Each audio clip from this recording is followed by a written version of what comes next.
High Price team, Adam Ruff here again for this week's version of the Stop Waste videos. Everybody's doing a great job. Keep them coming. Some of you guys like a little bit of time to think of ideas to talk about in the videos. That's all fine and dandy. Just be ready, be thinking. You guys should be thinking about this stuff anyhow on a daily basis. But what I'd really like to get is more videos of this is what we ran into on this job site. This is what we talked about doing, and this is how we made it better, sped it up, or the success stories. Like to hear more of those. So as they come about, you guys can film yourselves talking about it and just send it to me. But enjoy this week's version of the Stop Waste videos. So my idea is to plan your wire pulls and know your longest pulls, and if you can, start with those. But keep in mind your upcoming work so you're not screwing yourself over later, and you're able to keep working rather than waiting on material or having to stop and move on to something else.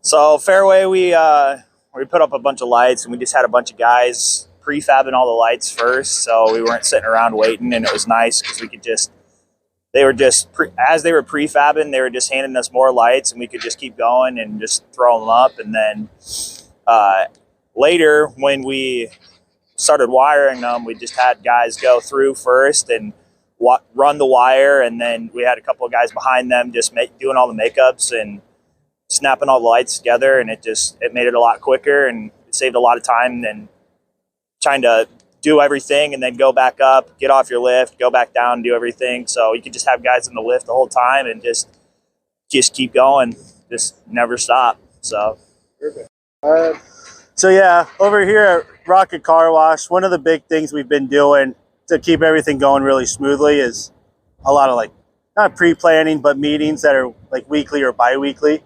And it's these just as fixed times to really hash out a lot of the bigger plan stuff and get things ordered that might have lead times, coordinate with the plumbers and the other trades on site.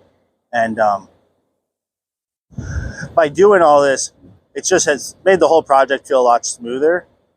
Definitely, I like the schedule of it all, and yeah, just a lot of the good coordination. All right, so in terms of efficiency when you're pulling wire, I would say the biggest two things would be planning your route, where you're going to go with the wire. And then if along that route there's multiple termination points, just pull multiple wires at the same time.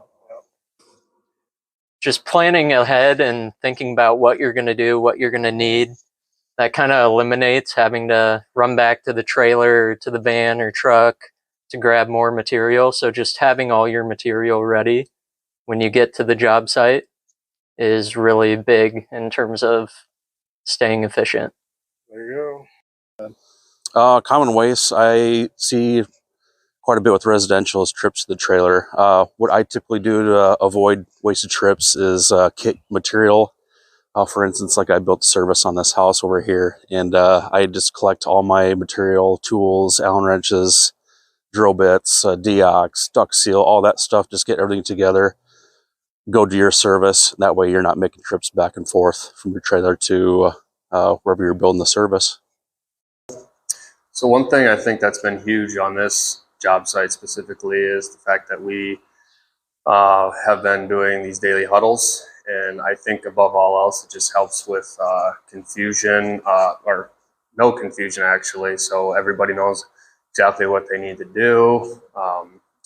And if you don't know how to do something, then you can get help right away in the morning. Ask Charles, hey, I've never done this before. What are you expecting? Or this is how I've done it in the past. How do you like to see it done? Et cetera, et cetera. And I think that's been huge for us with efficiency and, not wasting any steps. We have a clear plan on what we need to do in the morning, and we stick to it, and it seems to be working. So we were talking one morning on how we could eliminate waste on our job site, and we're running pipe over on one side of the job site and our threading equipment and our stand are on the other side. So we moved the stand and threader closer to where we were working, so we could be more efficient instead of walking back and forth trying to thread pipe. So the waste we've been running into lately is having tools, specialty tools delivered from the shop, and then receiving them and having them damaged or not working, or just need to be replaced completely. So we need to either have someone look at the tools when they come into the shop and just do an inventory, whether or not they have the parts that they need. The carrying cases need replaced, So different things like that. What waste did that cause for you getting a damaged tool? So we either had to bail completely on the project at hand or shift gears. Sometimes that's just not available on smaller projects. When, like last example was our porta threader was teeth were damaged. The threader itself was throwing sparks, and you know, that's as far as the employee using it before needs to let them know that it's damaged, and just need to do tool inventory and make sure things are fixed.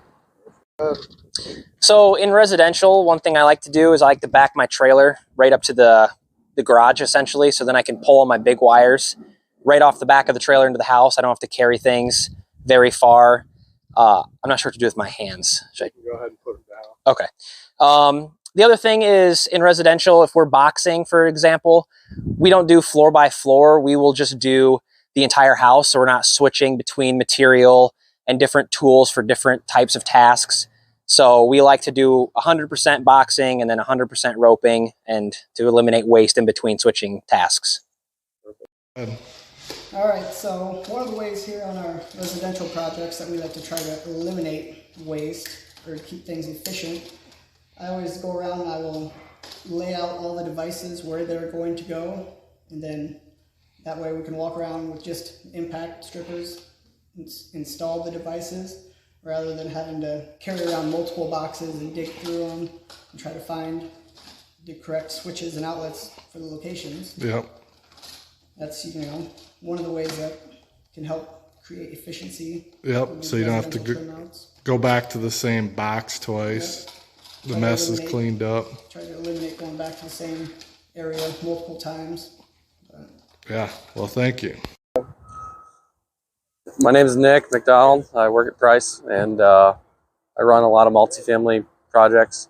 And one of the things that we do to eliminate waste on these types of jobs is try to keep people from walking around looking for material and chasing stuff down, because we want our materials to be close to the guys and close to where the work's at. So we'll do like a lay down area on every apartment level, basically in the middle of the building, and we'll try to keep all the material there, and we'll also get like 2 or 3 Rubbermaid carts, and we'll just allow the guys to take their material with them to each unit, and we'll just keep all the material broke down and the tops of the boxes cut off, just so it's easy to see and they can just get after it. And yeah.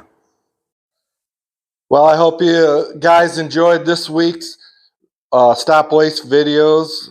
I'm not sure Matt knew what to do with his hands, but he got her figured out. Everybody did a great job this week. I can't stress that enough. I've been out there preaching the last couple weeks about having the good conversations with everything we're doing. You know, we're working on something. We're talking about what we're doing. We're asking ourselves good questions. We're doing the training. That way we're all better at what we're doing, and we're analyzing what we're working on all the time to make sure it's the best possible way we can accomplish what we're doing. So keep having those conversations. If you guys got ideas for more videos, let me know. A bunch of you guys let me know good ideas for videos. Some ideas that were brought about were like doing a video on each core value, so everybody understands what the core values mean. I think that's a great idea. We'll do installation technique videos. I think that's a great idea too. I see a lot of stuff out there where people just don't know, and the training's not happening, and we continue to make the same mistakes. So maybe doing some videos on them to get everybody on the same page would help with that. So just keep asking yourselves the same question I've been preaching. Is this the best way we could be doing this, or is there a better way? So keep having those conversations. Everybody have a good weekend.